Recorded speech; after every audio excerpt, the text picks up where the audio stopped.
You're listening to our PAC Politics podcast. Our podcast is brought to you by our United Resource PAC.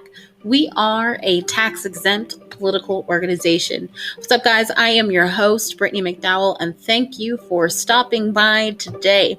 I've got a question for you. Does anybody know the latest update on stimulus talks? What the heck is going on? Well, we're going to cover that in today's podcast. Also, we're going to take a look at what Americans think about the direction that the country is actually headed. And I promise you, it is going to surprise you, especially when you consider everything that's going on. So, anywho, let's go ahead. Let's dive in. Sit back. We have quite a bit to cover today. All right, let's go.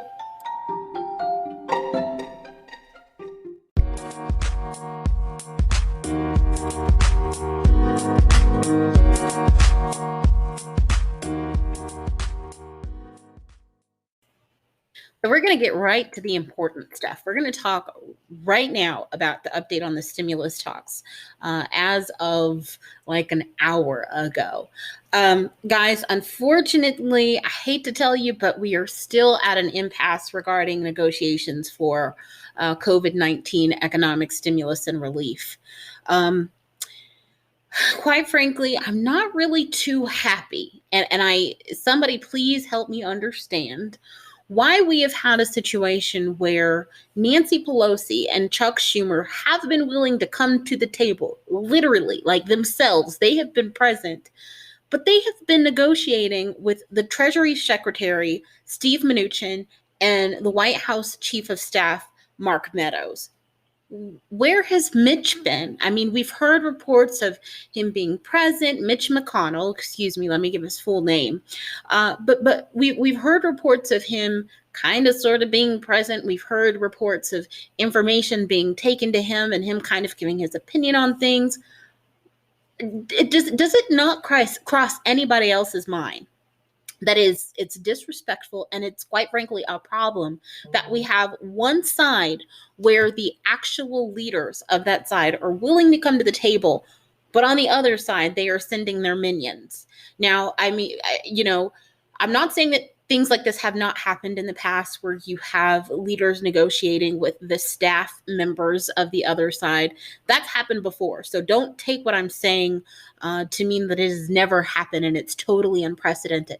But when you consider the dire circumstances that we are under, when you consider the gravity of the things that are being discussed, when you consider the urgency with which we are requiring things to be done here, why are we having the minions come to the table when the actual big boys, the people who were elected, because mind you, neither Steve nor Mark were elected. Okay, they're not even elected officials, and they're taking part in this conversation. If that's the case, send me. Let me see if I can take my shot.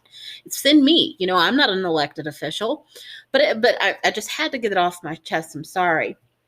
But so if you're wondering why we are at an impasse at this point, why we have failed to reach a deal at this point, it's because of two issues. We have the enhanced unemployment benefits, and then you also have the aid to state and local governments. Now, in our first show that I've done in a long time, this past Monday, that show was dedicated to talking about the fact that in the president's executive orders that he had done last weekend, we didn't see any stimulus checks. And I talked about why we didn't. It's because he did not have, and still does not have, and will never have, as long as the Constitution remains in its current form, he will never have the constitutional authority to, as they say, control the purse. The power of the purse lies with Congress. So we're not having an issue about anything else. It's just these two things: and enhanced unemployment benefits and aid to state and local governments. Specifically, what's wanted is you have. When it comes to, when you look at like the enhanced unemployment benefits. Now, let me clarify. I'm not talking about the unemployment benefits that come from your state. Okay. In case you haven't been getting unemployment benefits, if you've been so lucky, or if you haven't known anyone who's been getting unemployment benefits, what's been happening to this point is, given the dire financial circumstances of not just the country, but its citizens, the federal government has been giving, on top of state unemployment benefits, they've been giving federal unemployment benefits to individuals as well. To this point, before it expired on July 31st, people were getting $600 per week on top of whatever it was that their state was paying them. Now, Democrats, they want that to continue, and we'll talk about that a little bit why. We'll talk about it a little bit later, why they want that to happen. Democrats, to this day, are still pushing for that $600 per week to continue. The Republicans, on the other hand, when they initially came out with the HEALS Act, which was their response to the HEROES Act, Republicans initially wanted $200 per week, and then they wanted to eventually scale the federal aid that individuals would receive to 70% of what that person was previously earning. That could cause for a little bit of a problem. And there are a myriad of reasons. What's really been covered about why that could have been a problem, or why it could be a problem, is the technical aspect. A lot of states do not have the technology, quite frankly, the systems to make that happen. But something else that I have wondered about that I really haven't heard anyone talk about is the fact that with the CARES Act that was passed, one of the things that became allowed with unemployment benefits was the fact that those who typically do not qualify for unemployment, gig workers, small business owners, so on and so forth, people who had not paid into the system, have been now able to benefit from the system. They've been able to file for unemployment benefits. And so when you're dealing with, just say, traditional employees who've gotten paid every month, every week, every 2 weeks, and they've made a set amount per hour, it would be easy to kind of calculate their 70% previous wages. But how would you do that for people who typically didn't qualify for unemployment benefits? Those Uber drivers, those, people who were, independently, they were self-employed, whose income fluctuated. How do you calculate that 70%? Is it an average over the 2019 period? Is it just focused on the last quarter of the period? Again, this was something that I, quite frankly, had not heard addressed. So when we look at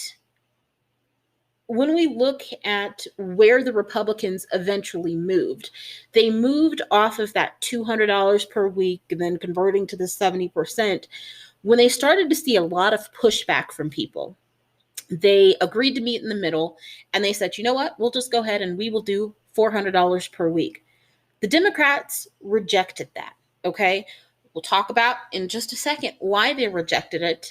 You have kind of differing lines of thoughts from, quite frankly, some very reputable institutions and some very reputable professionals. But the Democrats, for many reasons, rejected the $400 per week. The main reason was that, quite frankly, they weren't under the impression, given the data that they had access to, that would be the $400 per week would be substantial enough to keep our economy from sliding into even worse of a financial situation than it's already, gone into. But even if we move off of unemployment, we talked about how there's two issues that are really kind of holding things up. The other issue is aid to state and local governments. And we'll talk about that in just a second. All right, so let's actually look at the other part of the equation here, the other reason for the impasse with these negotiations. And that is the aid to state and local governments. Well, Republicans, what they want is first, they didn't want anything. But again, given kind of pushback from Americans and states themselves, what they have come up with, what they've been so generous enough to offer, is $150 billion to state and local governments. That's actually, hey, $150 billion is enough, is a lot. Excuse me, it's not enough. It is a lot, and it's probably more than any of us have in our bank accounts right now, right? But the thing is, Democrats, what they are asking for is $915 billion. Why the difference?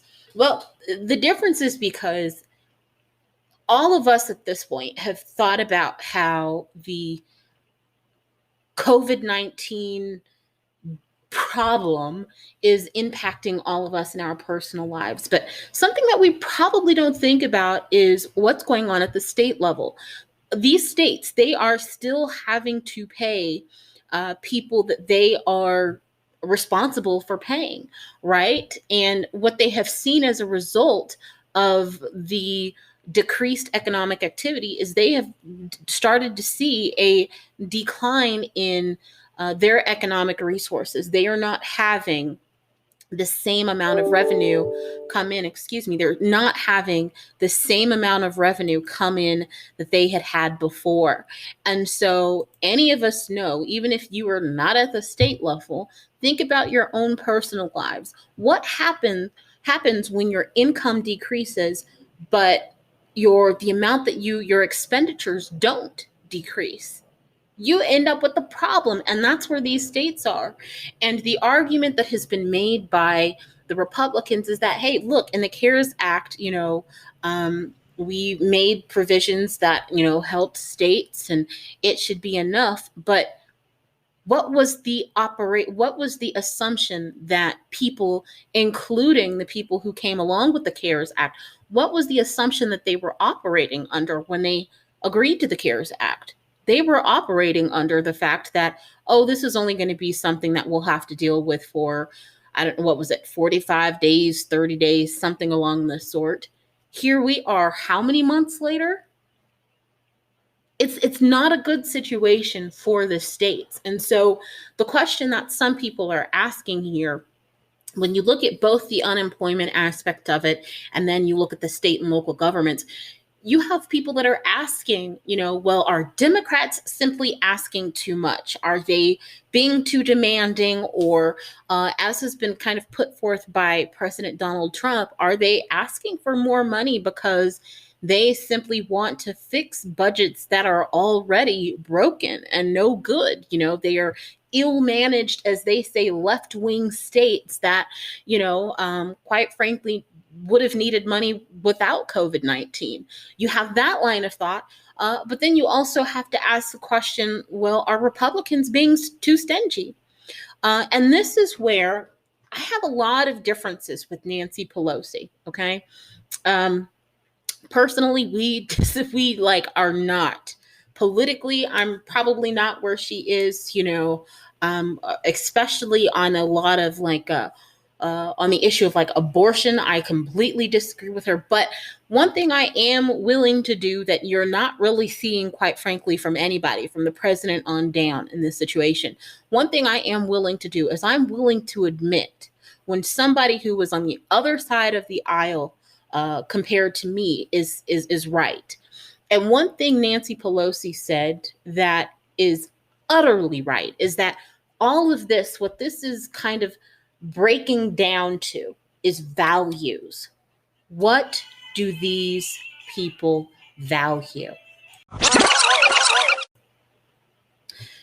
If we're coming to the table to have talks about how to address an issue, but you are coming to the table not valuing the same thing that I value, our solutions, our proposed solutions, are going to be dramatically different. This is why we had, from the University of Chicago, we had a study that came out that said that the $600 weekly federal benefit that was being paid to unemployed individuals, that for 2/3 of individuals, it actually paid them more than what they made while they were working. Okay. And again, this is not coming from some chump on the street This is not coming from me. This did not come from Donald Trump. This came from the University of Chicago. And this was a very big problem for Republicans. Why? Because there is a difference of values. And the link below for this podcast, I actually linked to that study so you can see it for yourself, okay?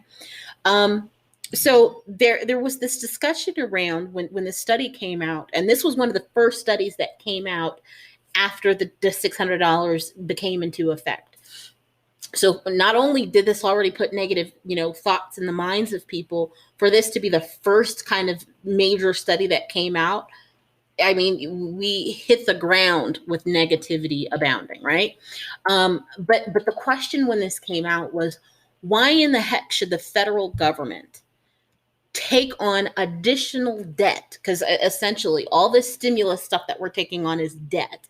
Why should we take on an extra debt to pay individuals, not just pay them, but to pay them more than they were making when they were working, pay them to stay home? The phrase, there was a three-word phrase that just got repeated everywhere. And that phrase was disincentive to work. But I have a question for you. The main party, okay? And before I even say this, let me, if you have listened to either previous podcast episodes or you kind of know about us and who we are and what we did before we kind of relaunched, you know that we used to focus on social issues. And based on those social issues, a lot of people classified our organization as a conservative organization because of the stands we took on illegal immigration, on abortion, on welfare reform. Okay, but I needed to say that, and then a lot of that even came from, as a member on our board of representatives, board of directors, excuse me. A lot of that even came from my kind of personal kind of point of view. I took on a lot of that. So let me say that before I get to this point that I'm going to make, because again, if we're going to have this conversation, we have to be willing to admit when the other side is right and when we are wrong. Okay. Again, going back to this phrase of disincentive to work, forget the fact that there was a pandemic going on. Forget the fact that if people are scared out of their mind that they are going to die, or that their kids are going to die, or that their parents are going to die, that it doesn't matter what you tell them. From a biological perspective, what do we want to do? We want to survive. Even when we're not consciously making that decision, that's what we are programmed and wired to do from a biological perspective. The fact that you were here was because you had a sperm that was trying to get to an egg, and it literally, from a biological point of view, had one thing in its mind, and it was to get to that egg so that way it could replicate, not replicate, but it could have its DNA, its whatchamacallit, I don't know. Okay, I'm getting all scientific-y here. And, this is where I'm willing to admit I'm not a scientist. I'm not like Trump, and I'm not going to say, hey, I'm a scientist, and I'm going to say that masks are bad when they clearly aren't. But you get what I'm trying to say, right? But so let me get back to my main point, because here I am going off on a tangent. When we look at the phrase disincentive to work, the other side, the side that always wants to talk about the two words free market, where were their discussions about free market when they wanted to do the PPP, the Paycheck Protection Program? Where was their talk about the market deciding? Here they were wanting to give money. They wanted to pick the winners. They wanted to pick the losers by saying, you know what, we are going to give you money to survive. Why did they not say to themselves, you know what, the market is going to decide. These businesses need to adapt to the changing times, and they need to learn to provide services that can work in this new time in which we are living? Why did they not, where was the disincentive for the free market to decide the businesses that are, and reward the businesses that are able to adapt and provide value. Here we are propping up businesses, some of them that should have closed. They should have died, but we gave them loans. Loans that, quite frankly, they either are not going to be able to pay back. Why? Because they're not providing value. And when you're not providing value, you are not going to survive. When you're not able to adapt, you are not going to survive. Why is it that when it comes to helping the average American, we want to talk about disincentive, but there is no disincentive when it comes to businesses? That is wrong. We also had a Yale University study, and that study claimed that it actually was on the other side. Okay, here we were, the first kind of main study that we were dealing with was a study that said, oh, the $600 is going to be a disincentive to people. Yale did its own study, and I'll link below for that study. And the study found that the $600 weekly benefit actually didn't keep people home. Again, people aren't staying home because, their company is downsizing just because, or because the markets are actually bad, because at this point, the market is so detached from reality. I'll tell you, I'm not giving you any type of investment advice, but I will tell you myself personally, I have gone full liquid. I no longer have any shares on the stock market. I even got rid of my cryptocurrency. Again, I'm not giving you any type of investment advice, but I'm just telling you at this point, the market is so detached from reality. So we can't even say, well, people are losing their jobs because of the market. The market is doing great. Why? Because the feds have been propping up the market like nothing we've ever seen before. That's another story for another day.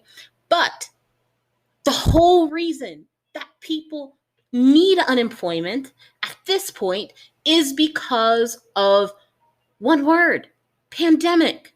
And that is a word that is missing from this conversation. You hear one side talking about it more than the other, point blank, okay? But we actually had some economists give their input on all of this, and we'll talk about that in just a second. All right, so I know we are in August, but let me take you back to June here for a second. Back in June, okay, you had economists that fall on both sides of the aisle who came and they said, yeah, and this might surprise you, given everything I just talked about. They actually said, you know what, when it comes to the extended unemployment benefits, we need to cap it at $400 per week. Okay. That's what they said. I mean, I would have, loved for them to say, you know what, we actually need to, have more, but they said no more than $400 a week. But this is not purely about the economy. Okay. We already have a president who makes statements that, quite frankly, should not be made from people who are not qualified individuals. He will tell you, you don't need to wear masks. He will tell you, to inject yourself with bleach. I mean, quite frankly, I don't think you need a qualified professional to tell you not to inject yourself with bleach, but I'm leaving my thoughts out of it. But again, taking you back to what these economists said in June, this is not purely about the economy, okay? Where's the input from infectious disease professionals? Okay, if we're going to sit up here and we're going to talk about, the economy, we need to hurry up and get people back to work because this is how we're going to boost our economy. Where's the other side of the equation where we say, oh my gosh, we've got this disease that's going unchecked, and because of the fact that there's no actual federal response and that we're kind of doing it on a piecemeal basis where some states say masks are bad, some states are telling you masks are giving you coronavirus. Some states says, I kid you not, I'm not going to link to it, but there was a sheriff. I kid you not, there was a sheriff who actually banned wearing masks for officers and for civilians. I am not kidding you. Google it. But so where's the other side of the equation? Okay. This is not, of course, this is an economic issue, but this is not just an economic issue. We are talking about an infectious disease, and we need infectious disease professionals. This is not a one-sided issue, okay? So there also was a report that came out from economists that said, and I'm going to read exactly what it says. It says, optimal unemployment insurance requires balancing the desire to help households smooth their consumption against the moral hazard of unemployment insurance discouraging work. End quote. Why not the same for business? Where is the moral hazard of giving taxpayer dollars to a business that should go out of business because they either aren't providing value to the market or they are not willing to adapt? Where is the moral hazard for that? Where is the moral hazard when it comes to business? I am so sick of only having moral standards that apply to individuals. We allow moral standards when it comes to businesses and other aspects. We allow businesses to have the moral standard to say, you know what, I'm not going to give birth control to my people. Now, again, forget where I fall personally on the issue. We cannot pick and choose, just how we cannot allow our government to pick and choose the businesses that are going to survive, regardless of if they are willing to adapt or if they are providing value. This is a joke. This is an absolute joke. Our economy is not one-sided, guys. Okay? We have an economy that in every situation, it's transactional. And when you have a transaction, you at the very least have to have two parties. And those parties are consumers and suppliers. And you cannot have one without the other. Okay? I'm not saying don't help businesses. I'm just saying stop only looking at the side of the equation that most benefits you. And that's what's going on with a lot of these politicians. You can give businesses all the money in the world, every dime, every nickel and dime they want. But if they don't have customers, you're just throwing away money. And as a taxpayer, stop throwing away my money. We have to demand that. And I'd be demanding the same if they wanted a welfare state where they only provided welfare services. I'm saying we need to help both sides of the equations. Now, eventually, both sides will get to the point where they no longer need help. The business will no longer need money from daddy government, and individuals will no longer need money from daddy government. Speaking of states,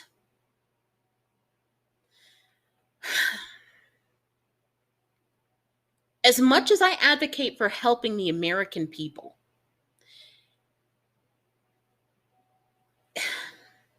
if we don't give any money to local and state governments, if the Republicans, I know that they've said, okay, we'll do $150 billion, but if they want to say no to everything, as you have some hard line senators who are absolutely doing it, some of which who are already setting their eyes on 2024.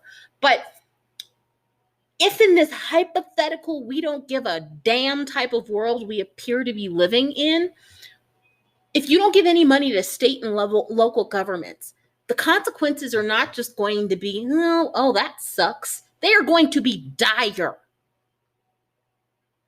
But the thing is, even if you give money to states, just how we talked about, how I just mentioned, how we, as capitalists, we are, everything for us is transactional, even on the state and local government levels. State and local governments, they're a supplier. Sorry for that. They're a supplier, but they also require a consumer in the form. Actually, and if you want to look at it in the form that I'm thinking about, the consumer, well, you could say the consumer is the state and local government, and the supplier is the taxpayer. I mean, you can look at it in various ways, but regardless of how you look at it, there are still two parties that are required. So even if you help states and local governments, you have to help the people. Because without helping the people, the states end up where they are right now, which is no money, broke, destitute. I mean, we are like a few weeks away from finding our state and local governments on the corner pimping and prostituting themselves out for a couple pieces of change. Point of it is, when it comes to an update on stimulus talks, as of today, we're getting nowhere, okay? But here's the thing that I'm so sick of seeing. You see people either in an attempt to be neutral and act like both parties are great or both sides are great, or just simply out of a lack of understanding and knowledge, either willfully or just simply by not knowing, because we all are ignorant about something, right? This is not a situation where you blame both sides equally. Oh, well, Democrats are wrong and Republicans are wrong. Be honest. Look at the facts. One side is being more unreasonable than the other. One side is only looking at one part of the equation. One side only has objections when it comes to helping the average, everyday American. This is where we are.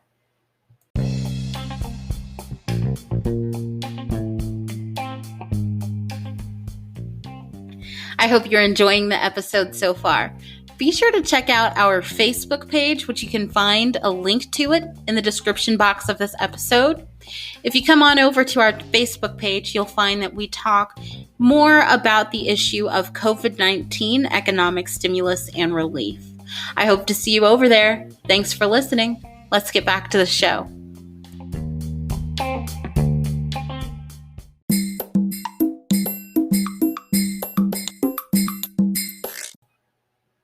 All right, so moving on. Something that's not going to make my blood boil. As you saw towards the end of the last segment, I was kind of there because I'm so fed up, right? I'm fed up with everybody. But this actually might not make me feel so much better, maybe a little bit better, but not so much. We recently looked at a Rasmussen Reports poll that came out a few days ago. And the poll is, quite frankly, kind of mind-boggling. It was a poll that addressed how Americans feel about the country, okay? And the question was, essentially, is the country headed in the right direction? Now, given everything that I've talked about, I mean, your thoughts, if I'm assuming that you were like a rational human being, your thoughts would be that people are disgusted and they absolutely do not think that the country is headed in the right direction, right? Well, if you were like me and you thought that, you'd be wrong. and that's because, albeit low, about 28% of Americans think that the country is actually headed in the right direction. And I'm like, who the heck are these people? And what's surprising is not the fact that it's 28%, which is, again, relatively low. It's not like it's like 50% or anything like that. The fact of the matter is that came up from 26%. So it actually increased by 2% just from a week prior. And things are more contentious between the two parties. And so that kind of got me thinking of things. And I'm like, okay, what in the, I'm already living in an alternate reality when I look at the stock market because it's so detached from the economy at this point. And I am living in an alternate reality concerning this virus, which is not the China virus. It is COVID-19, right? Coronavirus. But I'm like, what in the heck is going on? And so I kind of started thinking about things. And there were kind of three things that kind of came to mind. The first thing is, where is this confidence coming from? Like, what are they putting their confidence in? Are people at this point so detached from politics that they are not putting their confidence in politics? If it is, what the heck are they putting confidence in? Are they putting their confidence in themselves and kind of saying, you know what, I'm feeling so empowered that, you know what, I mean, I don't even know. That probably didn't make any sense because none of this makes sense to me. Um, Another thing that was a big thing that came to mind for me was the amount of misinformation that we're seeing. It's actually pretty funny. Although some people would say, well, it was disrespectful, but I mean, we're living in this age where, you know what, we've just got to like call truth to power, right? I don't know if any of you saw it a few days ago, but or was it yesterday? I think it was yesterday. A reporter blatantly asked the president during one of his briefings that quite honestly have turned into campaign rallies, if you ask me, or stump speeches. They blatantly asked the president, you know, do you regret telling any of your lies? You know, and the president was like so taken aback, like when this happened.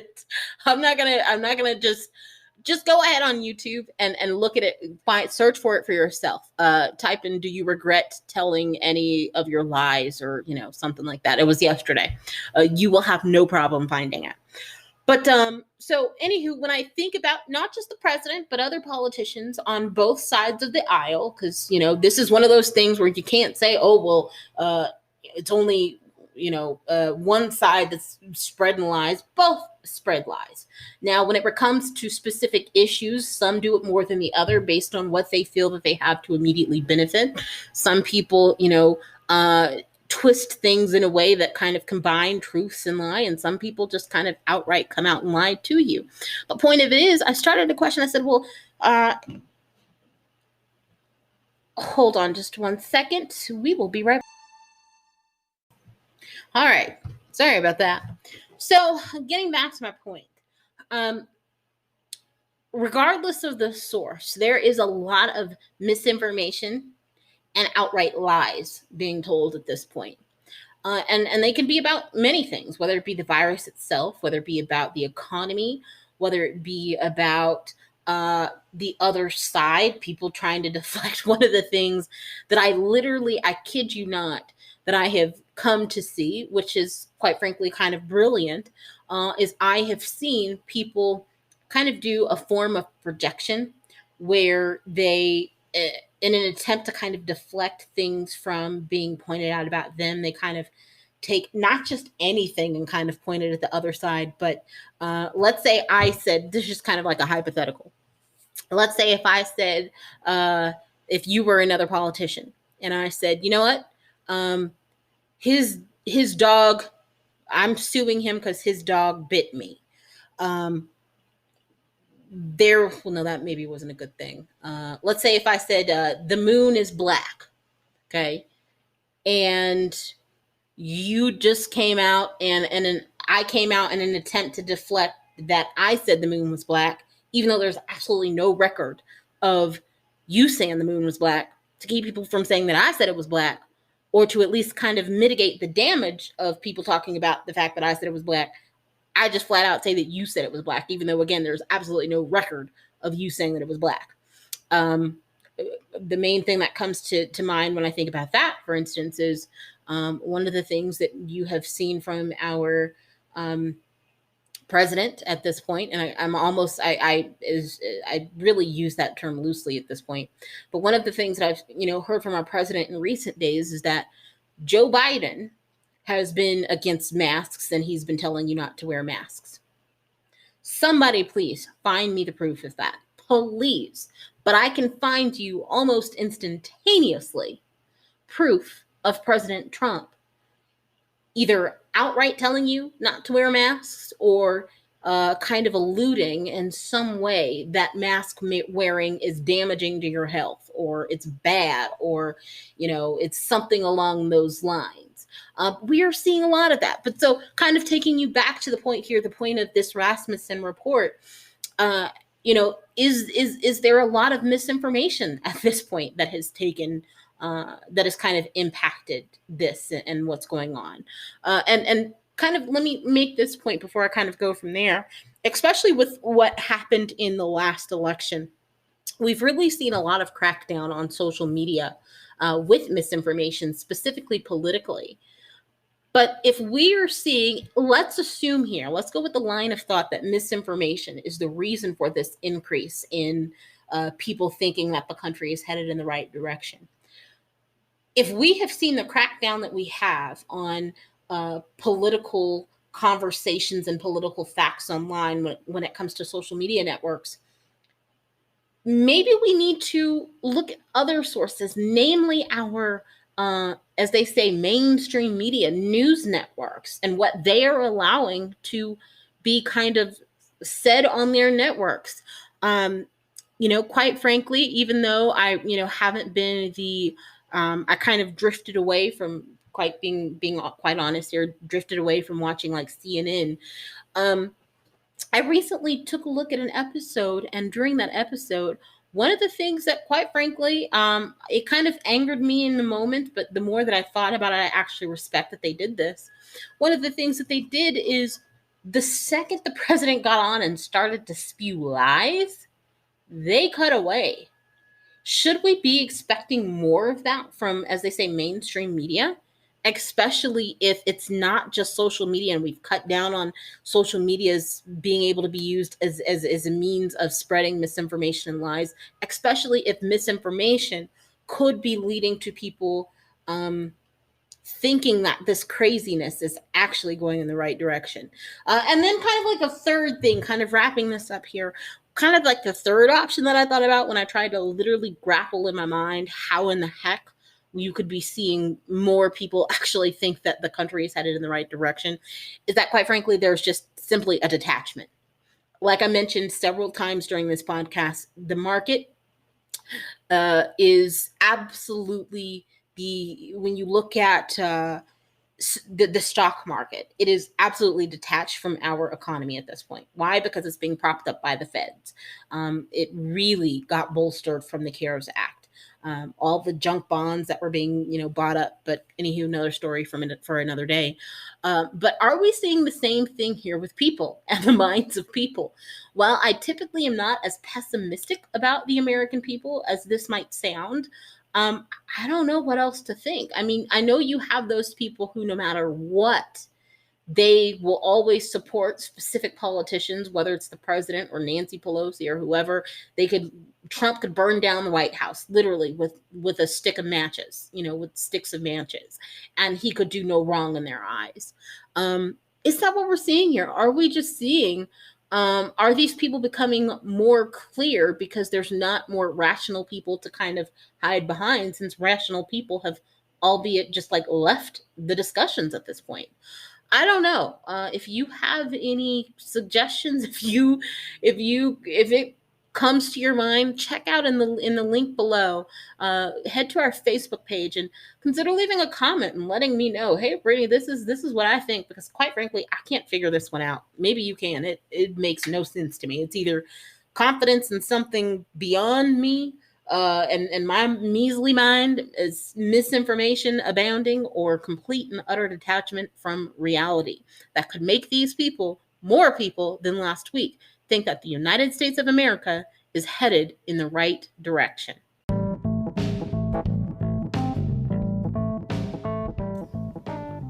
Hey you. Have you checked out our website yet? You can find a link to it in the description box of this episode. Over on our website, you can learn more about who we are, what we do, the issue of COVID-19 economic stimulus and relief, where we stand on the issue, what we want to see. You can learn more about the policies that we support and oppose that are connected to the issue. You can even check out our latest blog posts. You'll also be able to contact us if you wish. Check it out.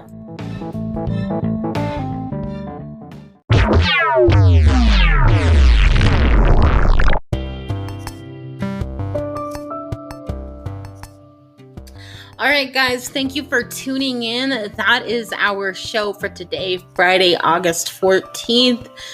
I'm hoping, but I doubt it. I hope that by Monday's show, we can have some sort of update on the stimulus. Have a good one. Enjoy your weekend.